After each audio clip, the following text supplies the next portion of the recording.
What up, guys? Two guys, one car coming at you.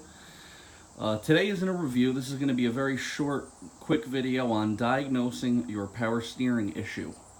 You get in the car, you turn it on. Also, Nick is not with me, so I guess it's one guy, one car for today.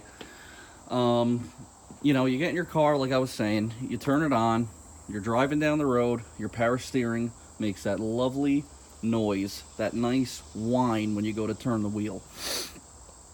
All right, now this is for a lot of you guys that are like us. This is what we make the channel for, is people like us, working class. You got a 10-plus-year-old, 20-year-old vehicle. Pop the hood, and the first thing you want to check, obviously, although it might not be obvious to most people, is the power steering fluid. You first figure out which is the power steering reservoir. This one is right directly on top of the pump itself. She's bone dry. Then you want to take a look at the belt that drives that.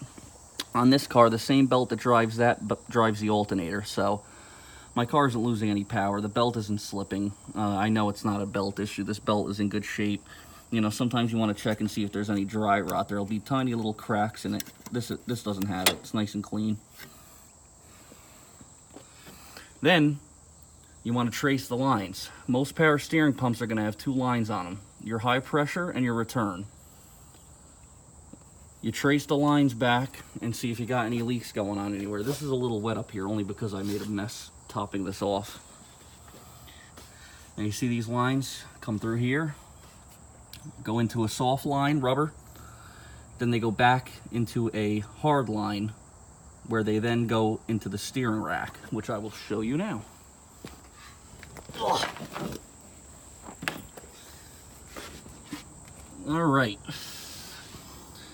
This big contraption up inside of here, where the lines run across, is your steering rack that holds your inner tie rods, you see, and that is how you steer the car. You just want to run through that and look for leaks. With some of these are the lines that are leaking right here. You can see they're very rusty. These are interchangeable. There's other lines, if I get in here a little tighter, that run on the steering rack itself from one end to the other. Those are not interchangeable. If those are leaking, unfortunately, you need a new rack. For me, I was able to get these lines. Unfortunately, with some of these older cars, these hard lines like that aren't all that common, and you'll have to go to the dealership. I had to go to Subaru to get these lines, and they cost me like $160, which sucks, but it is what it is. Here's the new line here. Getting ready to replace that so I could have power steering again. But yeah, that's the gist of it. I just wanted to kind of give you guys a little idea, help you out on what to look for exactly when your power steering starts making some noise, different signs. It could be the pump. If there's no leaks and the fluid is topped off and you don't have power steering, chances are it's the pump itself. On this car, you can see it's fairly easy to replace. A lot of times Advance will have it. You can find it online. Not the most expensive thing, believe it or not. But yeah, that's it. If you guys liked it, hit the like, subscribe, and check out our channel for other content.